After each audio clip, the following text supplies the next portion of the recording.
Hi everybody, and welcome to day 52 of Index Card a Day. Now, I may not be the only one you hear. No, Mark is not doing a voiceover with me, but there's a bird chirping outside my window, and Tucker is snoring in the room next to me, so you may hear some stuff happening. So for this index card, I've actually had the background of this one done for, I don't know, I may have done the background back in June, but I couldn't find anything to do with it. Like, I liked it so much and I didn't know what to put on top of it. So I put some embossing ink, I guess it's called. And I'm putting different colors of Tim Holtz Embossing Glazes on top. And I only own 6 of the colors, I believe, and I'm just using 4 of them here. Oh, I just pulled them out and I lied. I have 7. I think I ordered another one after the fact. So the colors I'm using on this one is Cracked Pistachio, Broken China, Fossilized Amber, and Weathered Wood. The other 3 colors I own are Rusty Hinge, Vintage Photo, and Fired Brick. So all I do is I keep adding the embossing ink and more powders until I get the background covered to my liking. There's really no image in my head on how I wanted it to look. This may even be the first time I really played with them, so I really don't know what I'm doing. Not at all. And I haven't even played with them since. I haven't found my love for them yet. Not that I dislike them, I'm not madly in love with them yet. I need to find a way to use them that I enjoy. But I'm not a huge embosser either. I just don't think to do it. So I love it.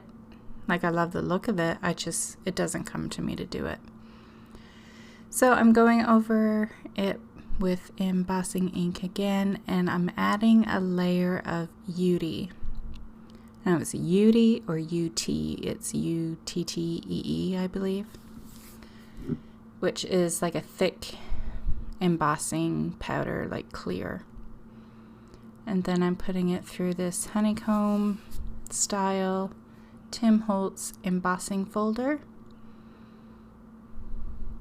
and I'm going to run it through my Vagabond.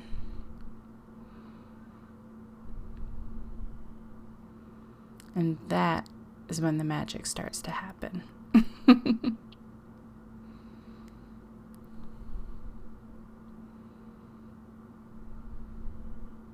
Isn't that pretty? And the feel of it was so cool. That's why I keep moving it and running it through my fingers. Like, it was such a cool feeling, and like, it was very pliable. It did tear in a spot though, but it was cool. My whole idea of doing the glaze first and then the embossing, I wanted to see if running it through the embossing folder, if it was going to crack, almost like a crackly effect, but that didn't really happen. But I still love how it turned out. So I'm taking Vintage Photo Distress Crayon and I'm rubbing it into the entire card, and the idea is that it'll stick to where there's exposed paper, and where I ran it through the embossing folder, I was thinking that maybe, there may be some cracks in it, and the crayon would go into that part. So I'm just going over the entire thing, and yeah, it looks dirty, but I'm going to wipe it off and hopefully just the brown stays where, you know, there's exposed parts and in the cracks.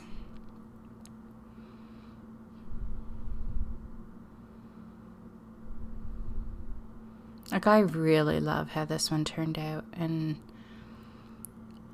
if I remember, I will do it again. So maybe that's a good thing of having that ICAD holder, because I can have it out, and if maybe one day I want to create something and I'm like, well, what do I want to make? Maybe having this here, I'll have a look through and I'll think about doing it again. So I wanted to darken up the edges a little bit more, so I'm going in with some walnut stain. Well, that's a tease. FedEx truck parked in front of my house, but it's going to the house across the street and not mine. That's just mean. I want packages.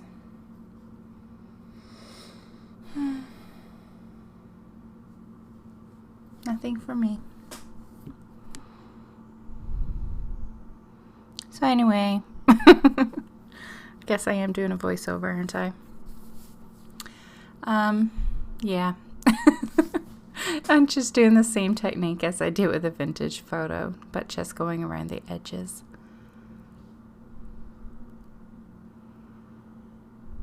So this is where I draw the bumblebee to go. Oh, what a huge tease. He just pulled into my driveway to turn around. But, okay, sorry guys. Anyway, I'm drawing a bee, and like the word said on the screen, if you want to skip this part, then jump to 14, whatever it was. I understand if you don't want to watch me draw a bumblebee. I guess that's what I'm drawing. I googled bee and I got this picture and I drew it. So if somebody thinks it's not a bee, you could be right. I have no idea. I just drew it and I like it. So with this one, like, I drew it a lot bigger than what I needed, but I just scanned it and then I resized it using Silhouette. So I don't really know how to do it otherwise. I don't have Photoshop. So usually I use Silhouette for anything. I've also in the past, I've copied the picture and put it like on a Word document and just made it smaller and printed it that way. I've done that in the past too. But yeah, I printed it on, I think I printed it on watercolor paper. Yeah, I did.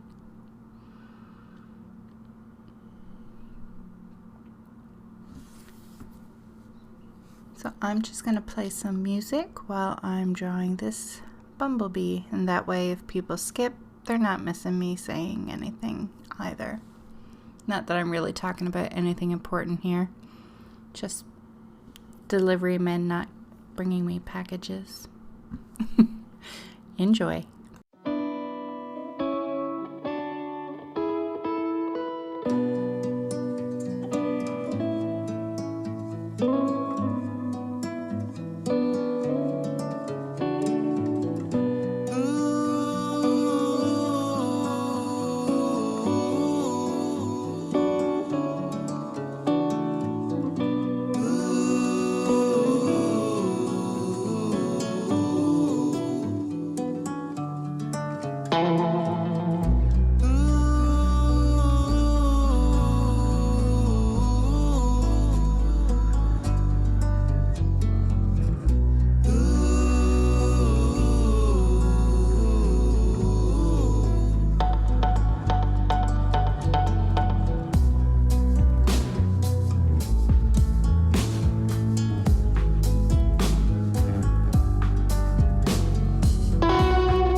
So my bumblebee has been drawn, scanned, printed, and painted and cut out. And now I'm taking some paper from an old scrapbooking 6x6 paper pack. I'm just cutting out this section here to make a cluster on my card. I don't show it all in the video, but because I've taken this background out so many times and tried finding things to put on top of it in different ways of adding stuff to it, and I just couldn't figure it out. Didn't have a clue what to do. And I was chatting with somebody and they said, do a bee. And I'm like, ooh, okay, I actually do have a bee stamp, and then the bee was way too tiny. So that led me to me drawing my own. And then I couldn't just have a single bee on the card. It needed something else. So that's why I'm trying to do some sort of cluster. And I didn't want to cover up the whole card because I do love the background. And I wanted it more, I don't know the words, like muted, soft, you know, nothing bright and bold, just a nice pretty cluster of embellishments. So I'm using dictionary paper, and I have some music paper, and oh, that's a paper doily from, I have no idea, it's old, again from my scrapbooking days, stuff that I hoarded and never used.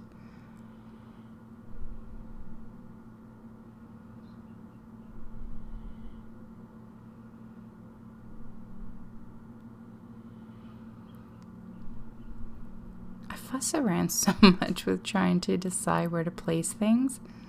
Honest to God, like I drive myself crazy when I'm doing these things.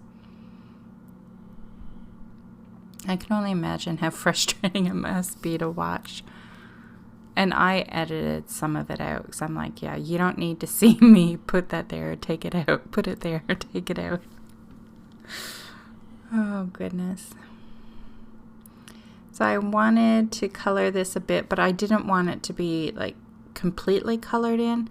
So I just took some tumbled glass Distress oxide ink and went around the edges and let it go over the top just a little bit, just enough to like tint it.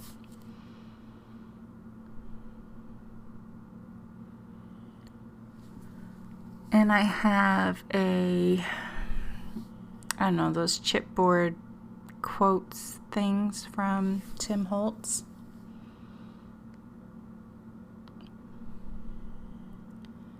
So I'm taking that and gluing it down, and then I'm going to put some foam behind my bumblebee, just so it's raised a little. And you know, I do have some foam to spare. Although I don't know where to get more because I don't know where I bought it.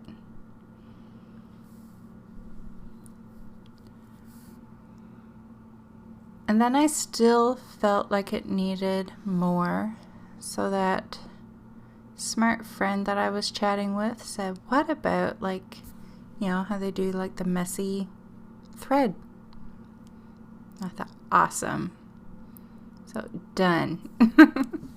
I listened and I got the card done and I love it. So that is it for day 52. I will be back again tomorrow for day 53. We're getting so close, you guys. So close. Yay. Talk to you later. Bye.